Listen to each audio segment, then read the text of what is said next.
Hello from Olden Goldens, and welcome back to our channel. Recently, we have received somber news about the passing of some extraordinary talents. Today's episode is dedicated to honoring their memory. We will also recap the stars we have recently lost. Before we begin, we kindly ask for your support. If this video or the legacies of these remarkable individuals have touched your life, please consider giving this video a thumbs up as a sign of respect and remembrance.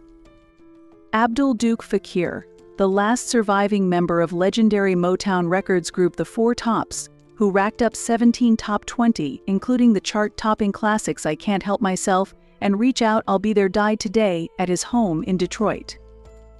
He was 88. In a statement, Fakir's family said he died of heart failure.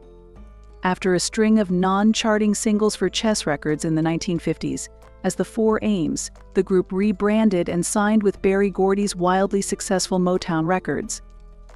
They sang backup on some of the label's songs by other acts before breaking out with the Holland Dozier Holland song Baby, I Need Your Loving in 1964. During the next decade, they became one of the label's top acts, with more than 36 songs on the pop chart. Alongside lead vocalist Levi Stubbs, Lawrence Payton, and Ronaldo Obi Benson, Fakir's tenor helped create the magic that fueled such 1960s pop and RBS nuggets, as it's the same old song Standing in the Shadows of Love and Bernadette. The Tops scored their only Grammy nomination in 1971 Best R&B Performance by a Duo or Group. For It's All in the Game, the group also enjoyed big success in the UK, with 11 top 10 singles ranging through 1988's Lost in Acapulco. The Tops also had 5 top 10 LPs in Britain, including a chart-topping hits collection in early 1968. That disc, The Four Tops' Greatest Hits, was the group's lone top 10 album in the States. A 1992 compilation album, the Singles Collection, just missed the UK top 10. The Four Tops left Motown in the early 1970s and signed with ABC Dunhill. The group's first 2 singles for their new label found them back in the top 10 for the first time in 5 years with Keeper of the Castle and the classic Ain't No Woman. They continued to record and tour into the 1990s with the original lineup, including a second stint with Motown in the Mid-East. But Stubbs, Payton, and Benson all died of cancer between 1997 and 2005. Born on December 1935, in Detroit, Fakir met Stubbs at neighborhood football games, and they soon began singing together. They later recruited Payton and Benson and performed as the Four Aims before changing their name to the Four Tops, a moniker suggested by their musical director. Jill Sherry Robinson, a memoirist, novelist, and mother of Utah CEO Jeremy Zimmer, has died at 88. Robinson died Saturday at her home in Beverly Hills, California, according to a statement from her family. A cause of death was not specified. Born in 1936 in Los Angeles, Robinson was the daughter of 2 artists. Her father, Oscar and Tony winner Isidore Dor Sherry, was head of production at MGM from 1948 and 1956. Her mother was painter Miriam Svet. After starting as a copywriter for Foot, Cone Belding, Robinson trained with iconic Cosmopolitan editor Helen Gurley Brown and embarked on a career in journalism. She wrote about women's issues for Cosmopolitan, covered political trials for the Soho Weekly News, and appeared on Los Angeles radio stations CLAC and KPFK. Robinson's 1963 memoir, with a cast of thousands, chronicled her experiences growing up in Hollywood during the Golden Age. It was followed by Thanks for the Rubies, Now Please Pass the Moon. Her next memoir, Bedtime Story, won a grant from the National Endowment for the Arts and was the basis of the television movie A Cry for Love. In its review of the movie, the New York Times wrote of the author, "No one has written better than she of the bewitching and distorting power the Dream Factory can have over our lives."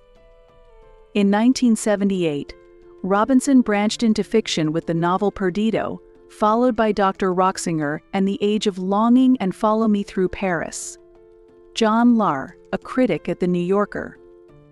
called her the Whitman of Sunset Boulevard, and Vanity Fair's Dominic Dunn praised her knack for the beautifully constructed sentence. Robinson also continued her journalism career, reviewing books and writing articles for the New York Times, Los Angeles Times, Chicago Tribune, The Washington Post, and American and French Vogue.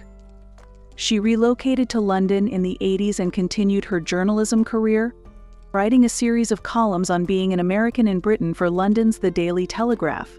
She interviewed everyone from Lily Tomlin to Barbara Walters, and her Vanity Fair story on Roman Polanski was included in George Plimpton's book, The Best American Movie Writing for 1998. Other books included Star Country and Past Forgetting, which Vanity Fair described as the astounding chronicle of her journey to recover her memory. In 2002, she co-wrote Falling in Love When You Thought You Were Through, a love story with her husband, Stuart Shaw. In 2005, Robinson was given a lifetime grant to develop the nonprofit Wimpole Street Writers, a community for dedicated writers to exchange ideas, which she founded in London on Wimpole Street, and continued when she moved back to Los Angeles. Through this program, she ran workshops for the Veterans Administration and hosted dinners for young writers, with the only rule being no pages, no dinner. She was also a devoted and longtime member of Alcoholics Anonymous. In 2009, Robinson also played an instrumental role in efforts to save the motion picture and television fund Retirement Home in Hollywood. An anthology of her works, Go Find Out, was published in 2021, and she published her final novel, Come Home Canyon, in 2023 at age 87. Robinson was married 3 times, to John Zimmer, Jeremiah Robinson, and Stuart Shaw. She is survived by her children, Jeremy Zimmer and Johanna Simmel, as well as 8 grandchildren and 5 great-grandchildren. In lieu of flowers, the family has asked that donations be made to the Motion Picture and Television Fund in Robinson's name. Sean Gallagher, one of the founders of Say Yes to the Dress producer Half Yard Productions, who spent over a decade at Discovery, died July 19 of cancer. He was 57. Gallagher was heralded as a pioneer of reality television and a kingmaker as the industry took shape in its early years. Friends and colleagues, including Warner Bros., Discovery boss David Zaslav, and former AE Network CEO Nancy Dubuc, paid tribute to Gallagher. Gallagher founded Half Yard Productions in 2006 with Abby Greensfelder. In addition to TLC's Say Yes to the Dress, the company made hundreds of hours of unscripted television, including Bravo's The Real Housewives of D.C., Animal Planet's Hillbilly Handfishin', and Discovery's American Loggers and The Last Alaskans. Nat Geo's Diggers and History's How the States Got Their Shapes. Before launching the Bethesda-based company, he spent over 10 years working at Discovery. He started as an AP, then executive producer before becoming head of development for Discovery and TLC. He was responsible for many of the cable network's early hits, helping to move the company into franchise series after it previously aired mostly specials and anthologies. He commissioned or exec-produced series including Discovery Channel's Monster Garage, American Chopper, Dirty Jobs, Deadliest Catch and Mythbusters, and TLC's Little People, Big World. He also nurtured and identified early Discovery talent such as Jesse James, Mike Rowe, Adam Savage, and Jamie Heinerman. After he left Discovery, he founded Half Yard with Greensfelder in 2006, expanding in its first 5 years with offices in Maryland and New York before selling the company to Red Arrow in 2014. The company was named after a bar in New Haven that the pair frequented in college and that served all types. To work with Sean was always serious fun. It was the motto of the company we founded together in 2006, Greensfelder said. He left in December 2020 with plans to leave the television business, setting up Fiddlewick's Candle Company, named after the Maine fern, after becoming passionate about candles and making them by hand in his basement after experimenting on scents and ingredients for years. Greensfelder met Gallagher on her first day as an intern at Discovery, where he was an AP. The pair were assigned to edit a show called Pandas, Asha and Stirs. The central storyline in the documentary was that giant pandas were not cute and cuddly. Rather, they were very dangerous, Greensfelder said. The culminating scene was when a panda mauled a visiting journalist in the panda reserve in China.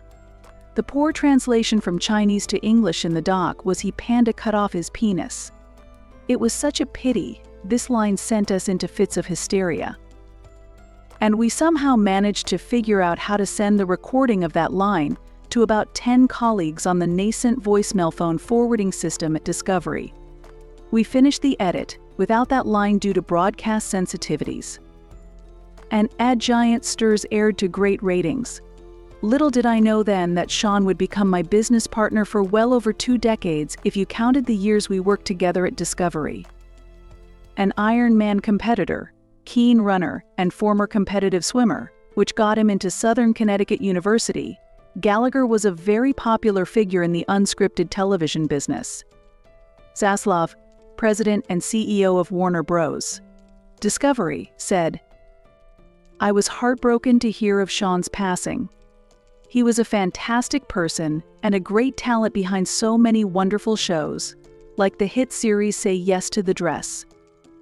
Nancy Dubuc, former CEO of AE Networks and Vice Media, said Gallagher was an amazing person.